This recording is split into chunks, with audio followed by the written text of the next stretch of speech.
We are officially live, ladies and gentlemen, on YouTube, Facebook, Twitter. Maybe you call it X now, but I am always going to refer to it as Twitter.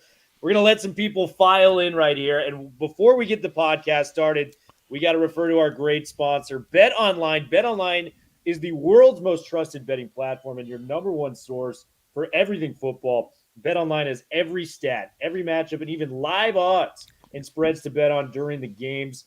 Think you know your stuff? Get in on our $200,000 mega contest and pick 5 games against the spread every week for your chance at weekly prizes and a share of 200K. Share of 200K. When the game's over, head on over to our online casino and get in on a game of blackjack or poker or unwind with one of our over 150 slot games out there. Head to the website today and get in on the action. Bet online. The game starts here. All right, we got 8 people in the chat. I feel like we can start this up. Give me 10 seconds, guys. 10 seconds. We've already got a comment in the chat. Go UCLA. We love that. Go Bruins, guys. Go Bruins. 5, 4, 3, 2, 1. What is up, and welcome to the latest edition of the Bruin Bible. You guys have been asking for him, man. It's about time we got him on. It's week 5 of the college football season, and we still have not gotten him on yet this year.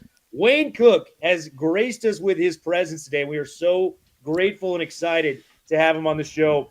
Wayne, how are we doing on this Wednesday? As we got another game this weekend on Saturday. We just came back from the Oregon game this weekend. How are we doing, buddy? It's great to see you. I'm amazing. Guys, Jamal and Will, I love this show. I always appreciate coming on. You all know that as Bruins, we're all a little torn right now because the season's in a little, it's kind of going the wrong direction. But we're all still Bruins, and we want to talk about ways that this team can figure it out. And I think if you're paying attention, I'll give you one quick example. If you listen to Kaika Malloy this week, you know these guys are still getting after it. I can tell you personally, and talking to some of the coaches at the game this weekend, there's no quitting these guys. So they're still fighting. They're still working as hard as they can. And let's be honest, this stretch of a schedule, going back, Illinois is now ranked 23. Then LSU's ranked 13, Oregon 6, and now we're going to play Penn State 7. I don't know who else has a schedule like that out there, but this is brutal. Yeah, man. And Indiana, to your point, man, they got a 33% chance of making the college football playoff as it stands right now. Kurt Cignetti is a hell of a coach. He may be getting that call to go down to Gainesville at year's end if Billy Napier and that thing blows up.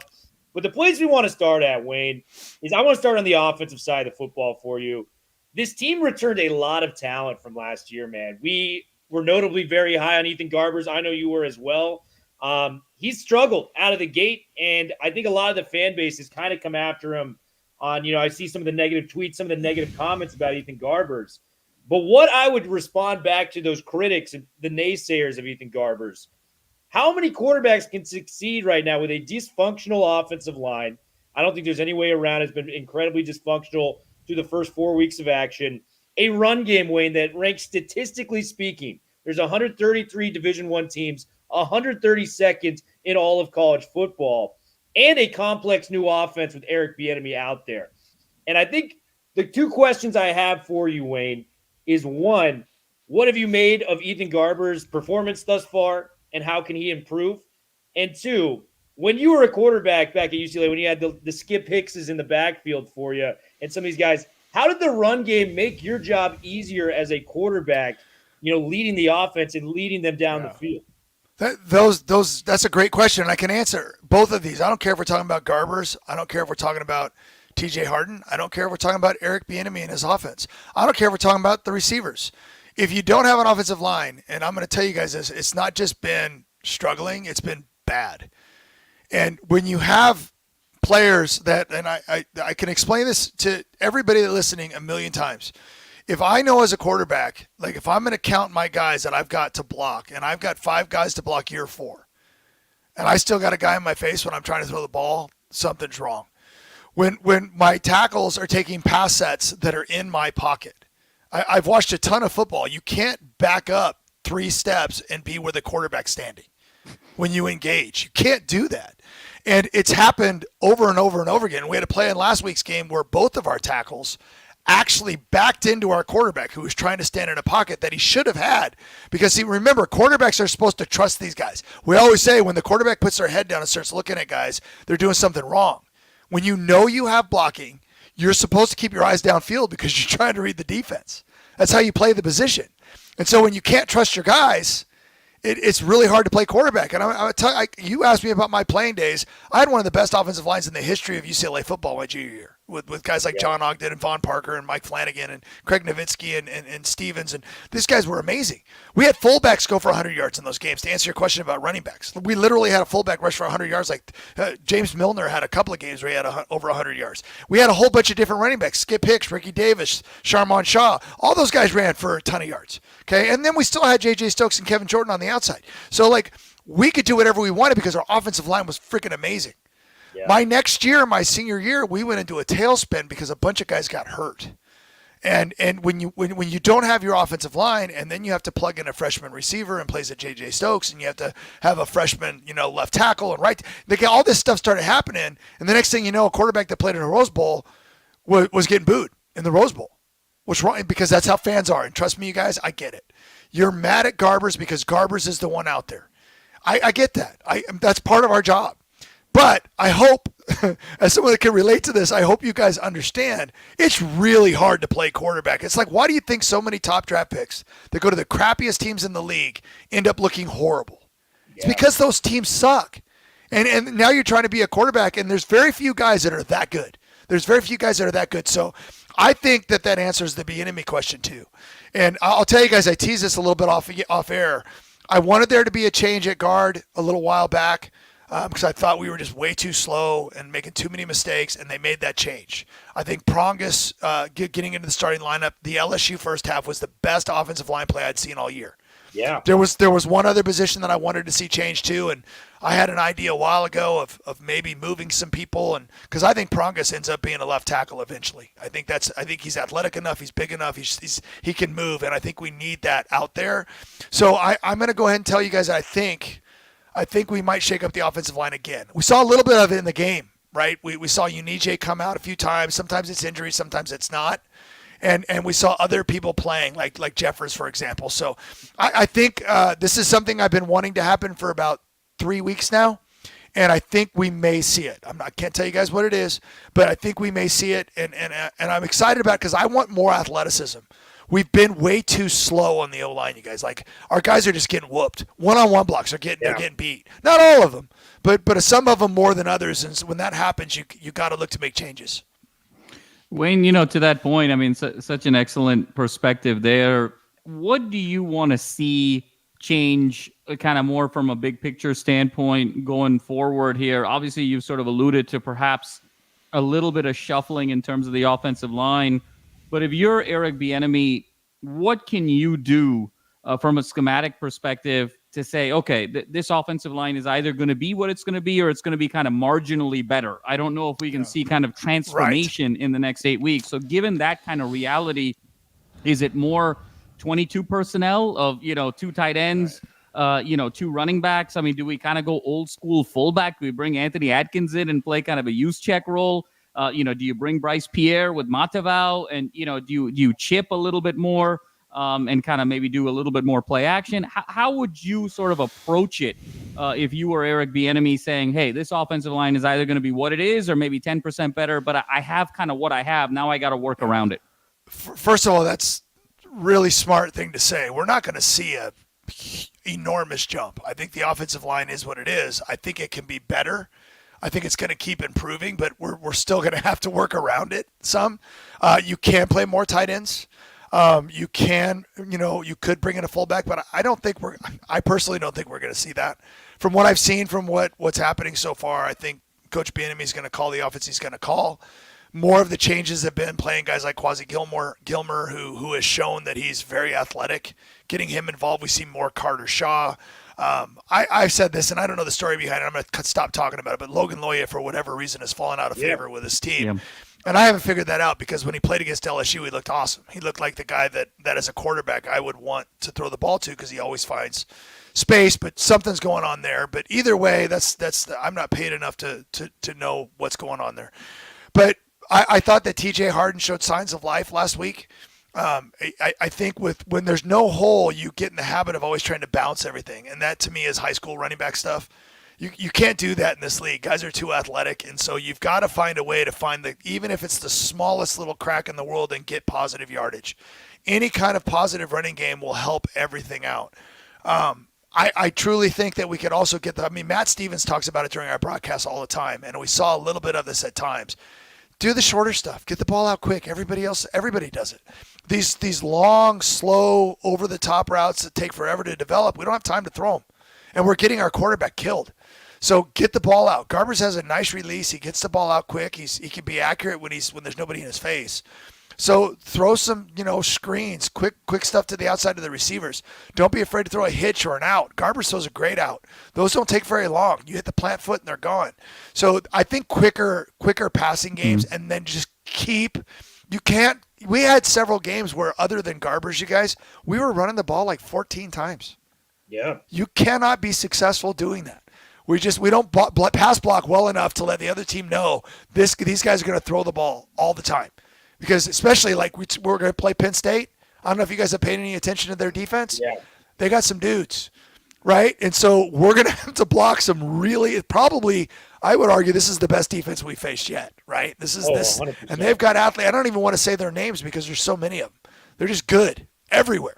So we're going to have to figure out a way to still stick with the run game, even if it's only getting 3 yards. I mean, sometimes you have to do that because it helps you set up other stuff.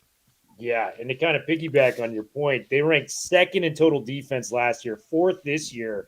They were kind of the inverse of those Chip Kelly teams where for Chip Kelly, the offenses were always so prevalent. It's like, man, if you could just get a top 50, 60 defense in there, top 60 offense last year. They're now ninth in the entire country when it comes to total offense right now, with Andy Kotelnicki coming over from Kansas and what he was able to mentor with a guy like Jalen Daniels.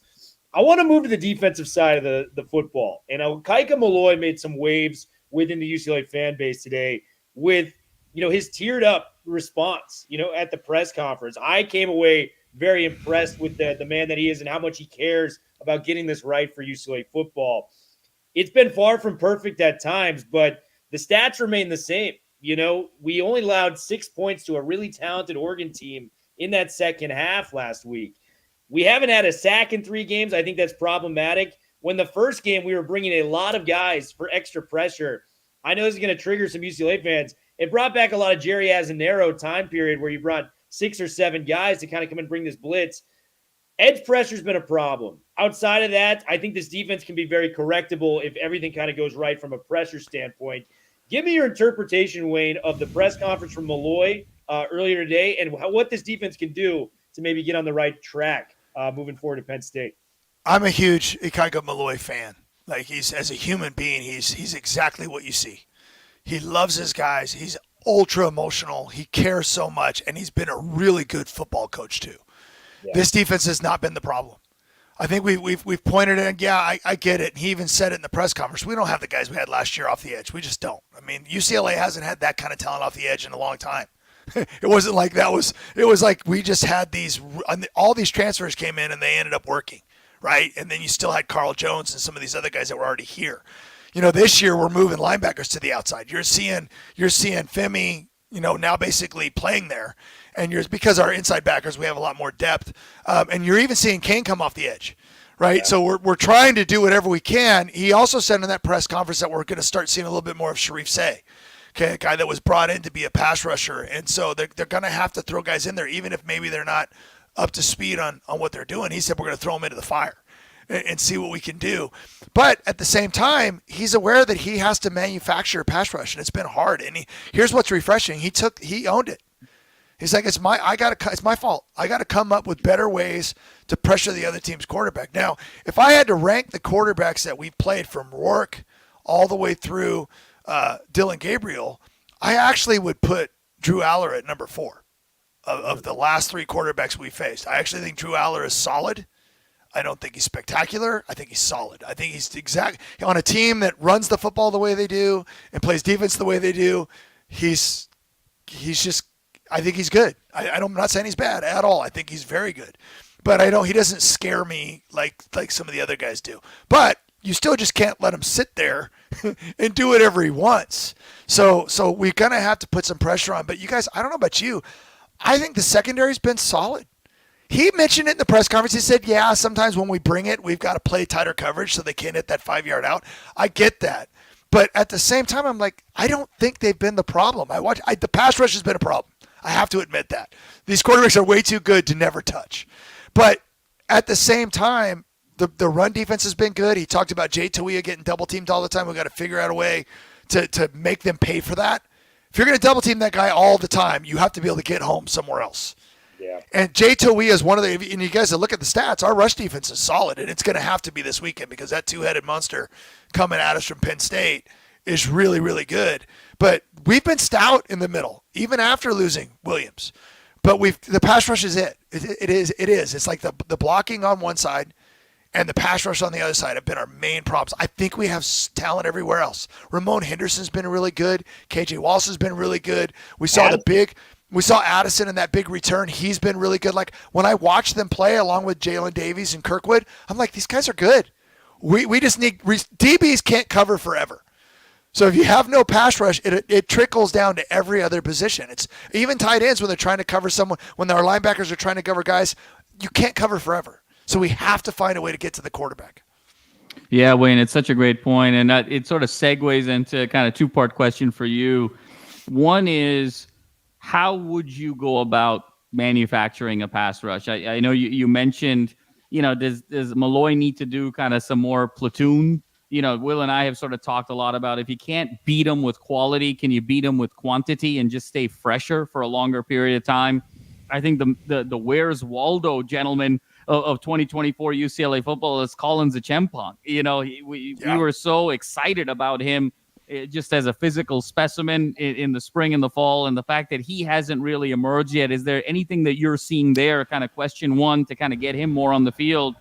And then question two, Wayne, moving forward, let's assume, this week is a loss and we're at 1-4. I think it becomes really critical moving forward in that Minnesota game to try and get us on a run, because I think bowl eligibility for Deshaun year one would be just so critical and vital for him to be able to grow in terms of those additional practices, that additional platform, and really start getting things from a momentum perspective. So one is, how do you see kind of generating a pass rush? And then two, how do you feel about, after this stretch, this team's ability to kind of make a run and threaten bowl eligibility? So your first question, I had forgotten about the transfer from Miami because we haven't seen him at all. Yeah. And then Tuazama's another good-looking body that we haven't seen much. And I don't have the answers to that because, I mean, if you're in practice every day and you're not showing enough there to get on the field, then you're not. And again, I don't really have an answer other than at times, if we trust our DBs, and sometimes I think you take the risk of giving up big plays, but do you bring corners? Do you bring safeties? Do you do some other things to at least make the quarterback think? And I think you probably have to. I think you bring that corner blitz and you play man on it and hope your guys can cover one-on-one for when they run their side adjust. But maybe you get home. And then they have to start thinking about stuff like that. So there are ways to manufacture pass rush, trying other people. I've said this forever. Practice sometimes. There's always the player, and I don't care who, any of the people we just mentioned, that when you put them on the field, they're different. I've been around guys like that for a long time. Just for whatever reason, they get on the field. It's like, wow, we don't see this in practice. What happened to this person? And they're just gamers. So, it's just been, to you guys, watching this pass rush has been so frustrating because I literally see all of our guys standing up with no leverage, and they're just getting manhandled. And the quarterback's literally, go back all the way to the Indiana game, right? The quarterback's just standing back there like going, who am I going to throw to? And they almost hit every third down they tried.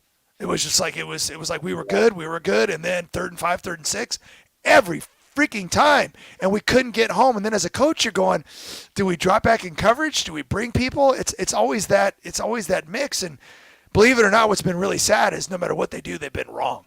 Because when we bring people, we're still not getting home. Right. And when we drop back in coverage, we can't get home with the 3 or 4 we're rushing, and then there's just too much time.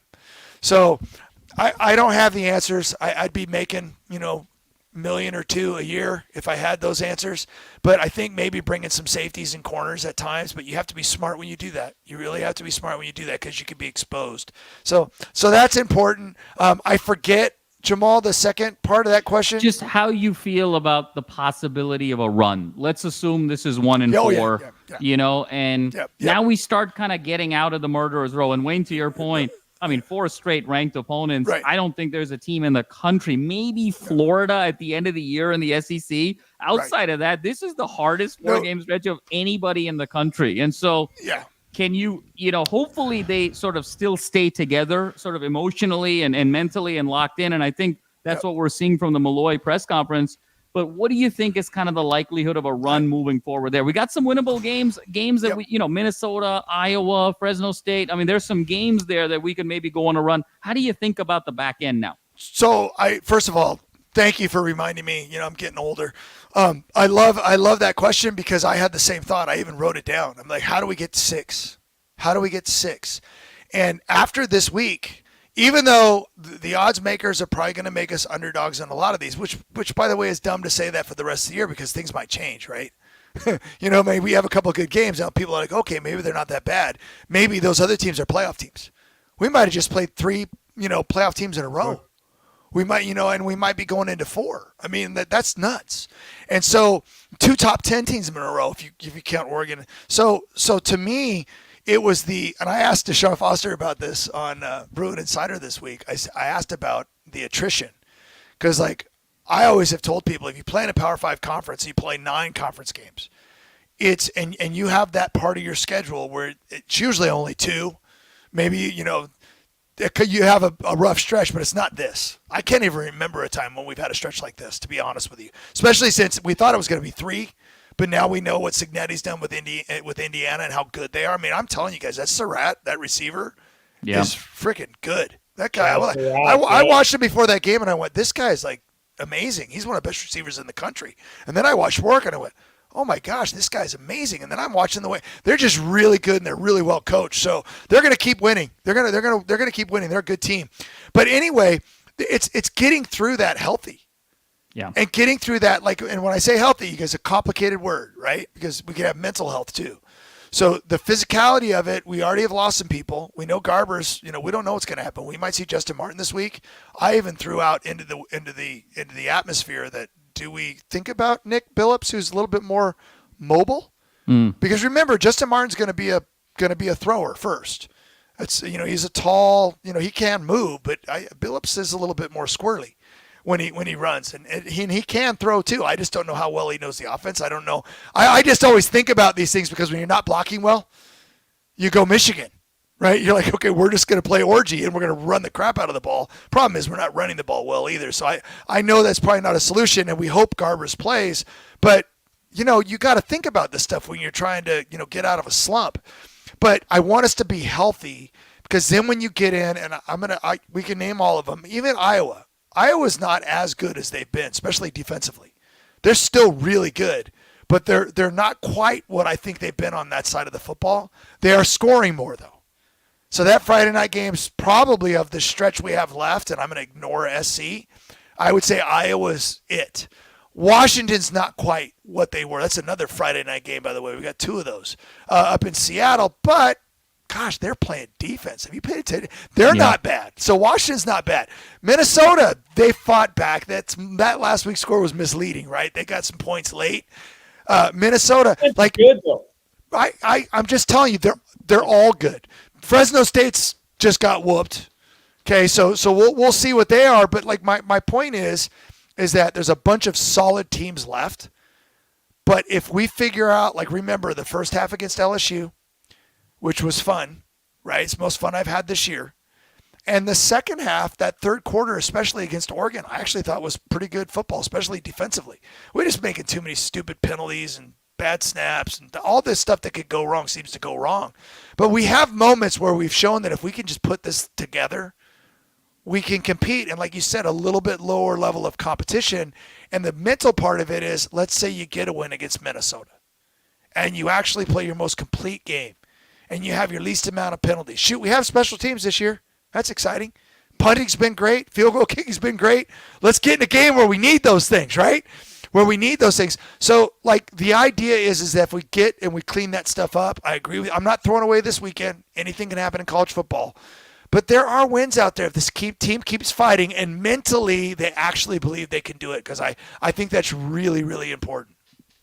Absolutely, man. And, just to kind of piggyback off that last kind of questions, we as a team, I think the fan base had some expectations. They haven't been met. It's been a little disappointing for the fan base, but there have been some bright spots on the team. We notably have talked about Quasi Gilmer looking like ahead of schedule right now. He made those 2 third-down catches on the first drive last week against Oregon. They were going, this guy's a dude doing this against Oregon defensive backs, a Dan Lanning defense this early in his career. He's got a bright future ahead of him. Every time I see my guy, Maliki Matavao, it's just a dude out there, Wayne. Like, he's going to make a catch. He's going to move the sticks. I go back to that 1st and 15 at Hawaii where it's the final drive. We got to get the game-winning, field goal into the leg of Bagani. It's 1st and 15. We had the false start on the road, and Matavao may have made the biggest catch of the season for us as we immediately bounced back with a 20-yard gain over the middle. There's bright spots here. Rico Flores being another one of those guys.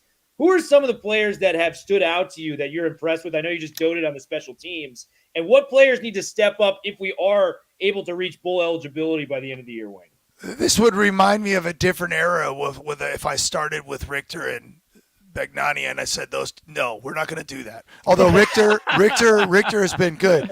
But I will go down this list. First of all, I liked Quasi the first time I saw him in practice. Yeah. This guy's an athlete. You can just see the way he moves and the way he runs.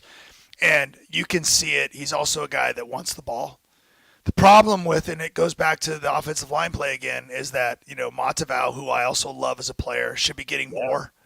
He should be getting more. Quasi should be getting more. Pay attention to Carter Shaw. Yeah. I'm telling you guys, he's getting on the field because he's rangy. He's that long arm, tall body, but man, he can move. He can literally, and once he kind of grows into his, he was skinnier last year. He's put on some weight. I think he's got promise. I like those 2 young guys getting thrust into action because I believe in competition. And I know when you have a young guy, I don't care if you're J-Mike, I don't care if you're any of these players that are I've always been out there, you've got to keep fighting for your job. You got to keep fighting for playing time because these young guys are going to want to come in and play. And they're getting more and more action. And I think that's awesome. So, but still, because of, us not being able to do things with regularity, like with our struggles with penalties and offensive line play and sacks and all the stuff that's been going on, it's been hard to get anybody into a rhythm.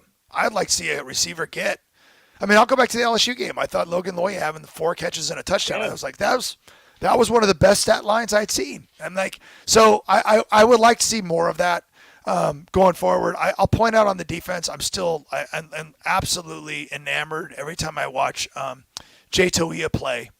I think he's incredible. I think he occupies a lot. Our rush defense has been good because that dude's in the middle, and he doesn't you don't notice it because he's not getting to the quarterback a lot, but that sucker pushes that line back, and he causes problems. This is what's so frustrating because the outside rushers need to benefit from him, and they're not. You guys take advantage. You get one-on-one on the outside, you got to win. So like that's been a problem. Cam Medrano, I had a chance to say something, and I wish I would have worded it better before the last game because it probably sounded negative. But I'm like, dude, you just keep doing you. Like you just keep doing what you're doing. People will notice, and it's like when you're on a team that's struggling and not winning. I swear to you, I've told every high school kid because whenever they're not winning now, they want to transfer to a winning team. I said, how about you ball out on your losing team and show what kind of character you have. If a scout's worth anything, they will find you on a losing team playing as hard as you can. And Kane, man, he gives it everything he's got. I think Femi's been fantastic this year. We mentioned the DBs earlier. I've been impressed with Ramon Henderson and KJ Wallace as transfers. I really like Brian Addison, and I love and again I think Kirkwood has had a good year. He's been healthy. I think he was hurt a lot last year, so like I feel like he's been healthy. Davies, I thought he struggled a little earlier in the season, but I think he's bounced back too. So like, and again, those guys are being put in a horrible position because we're not hitting the other team's quarterback.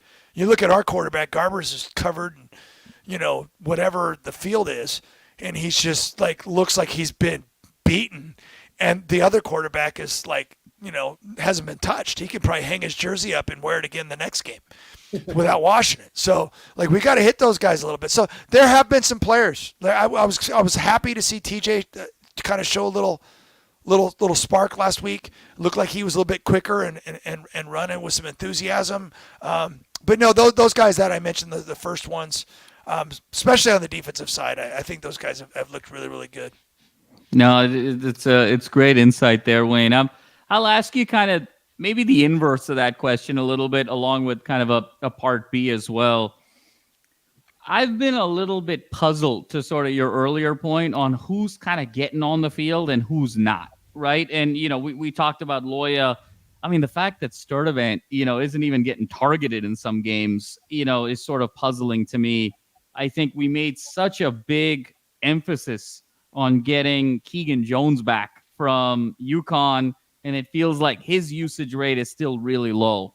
I think we made such a big emphasis on getting Berger from Michigan State, downhill runner, especially when you're kind of struggling from an offensive line standpoint, and you need to kind of break that first tackle.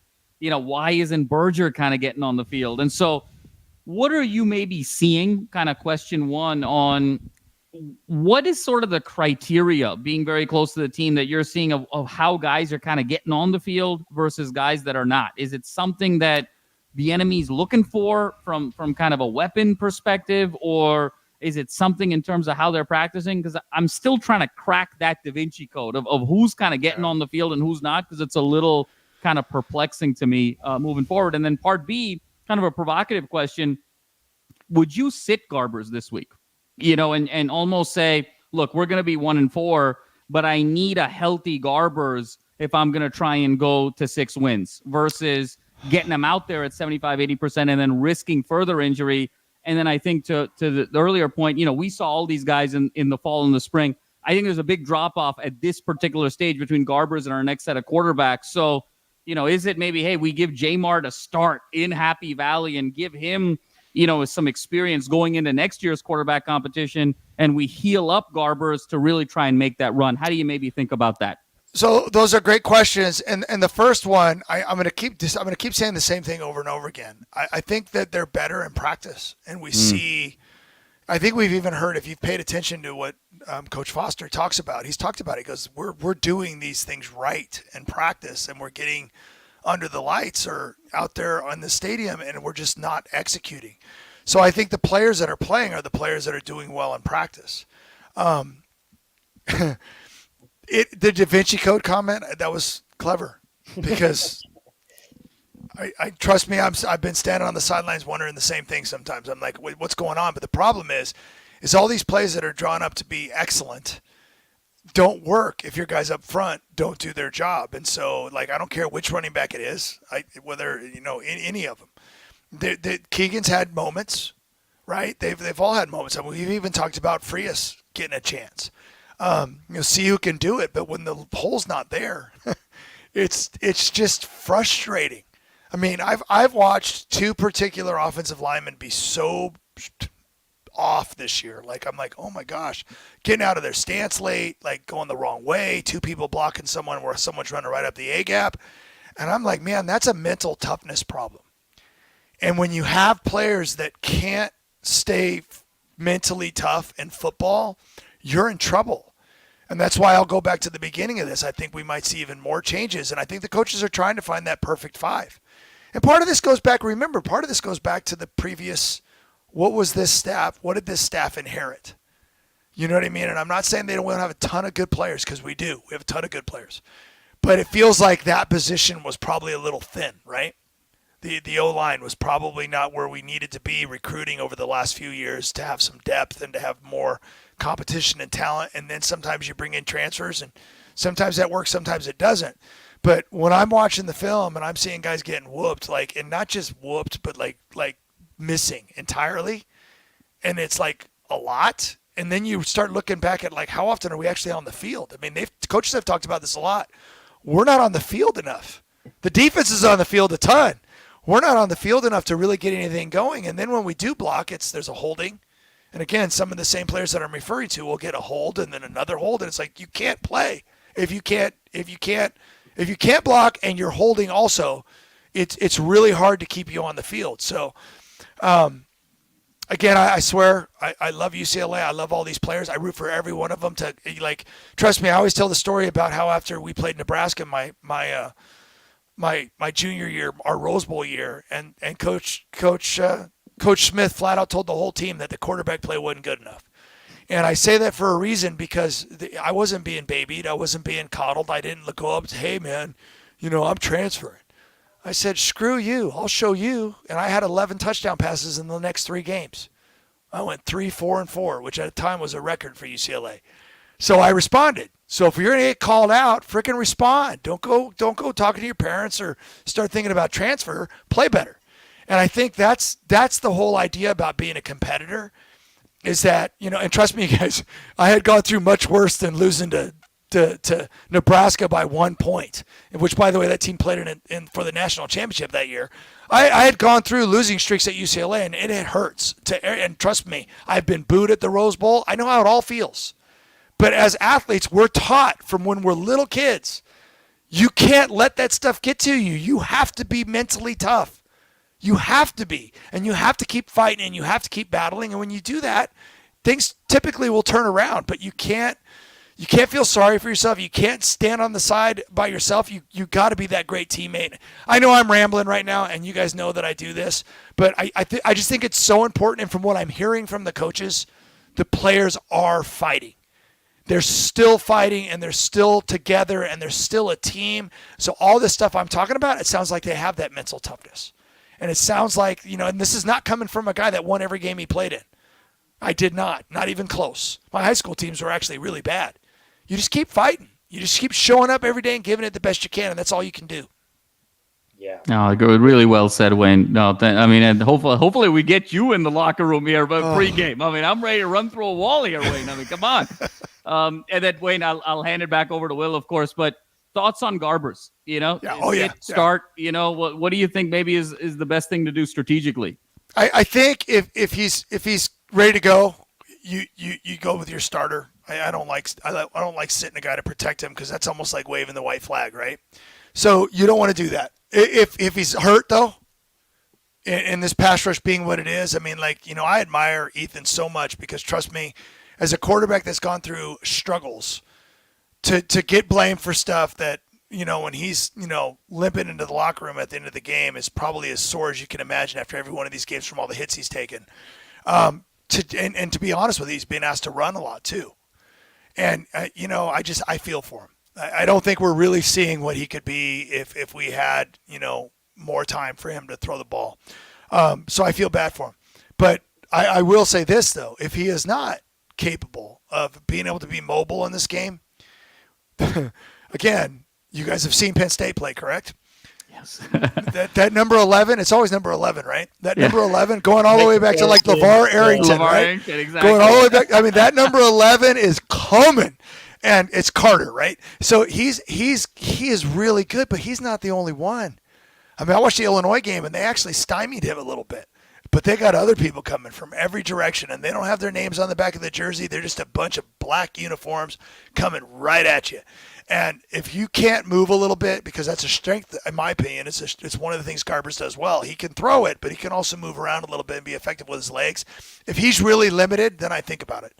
Then I go, hey, although can you imagine the hotel room, J-Mart sitting there? I know what it feels like when I was a starter for a while, and you're sitting there before like you're going to play at Nebraska, and you're sitting in the hotel the night before the game going, okay, it's the best team in the country. We're at Nebraska. Like, you're pumped, but at the same time, you're not sleeping real well. I hope for Justin Martin, if it is his time, man, I swear to you, the nerves are real. They're also awesome. Embrace them. Embrace their nerves. When you come into that game, I don't care how many butterflies you have, that first hit you take, it all goes away, and then you just play your football game, and you do your best. And that's all you can do, and what a cool opportunity. I'm hopeful Garbers is fine because I think we need him. But if it's Justin Martin or anybody else, just give it what you got. This is what you grow up dreaming about, right? You've seen Penn. I mean, I'm watching Penn State, Illinois, and I'm watching that whiteout crowd, and I'm just going, how cool would it be to play there? I mean, it would be so much fun. These guys get a chance to do that. They get to be in this environment in one of the best stadiums in America, so embrace it. Yeah, man. Pressure is a privilege, as I like to say, when it comes to having these opportunities, man. Last question we'll leave you with, man. You've been so awesome. You've given us 40 minutes of your time, as we can see right now. If UCLA is to have a shot in this game, what do they need to do to give themselves a position to, be in this ball game and maybe, if lightning strikes in Happy Valley, have a shot to win this ball game? Well, I mean, I would hope that Garbs is okay. Because I do think, I mean, his experience, and I agree with you. One of you guys said it earlier. There has been a gap. I'm not saying that, but again, I also pointed out that you never know what you're going to see until some of these guys get out there. And it can't just be like a series late in a game. It's got to be like real game time. And then you might find out, oh my gosh, this guy's way better than we thought they were. Some guys are like that. So hopefully if that happens, that happens. If there is more changes to happen on the O-line, because I swear to you, just the Prongas change really mattered. Like, it really mattered. Like, that change, putting him in at guard, changed that LSU first half. It was way better. Like, and then this change that we might see or might not see, the next wave that might come may help even more. I don't know. I really don't know. We'll have to wait and see. That'll be huge.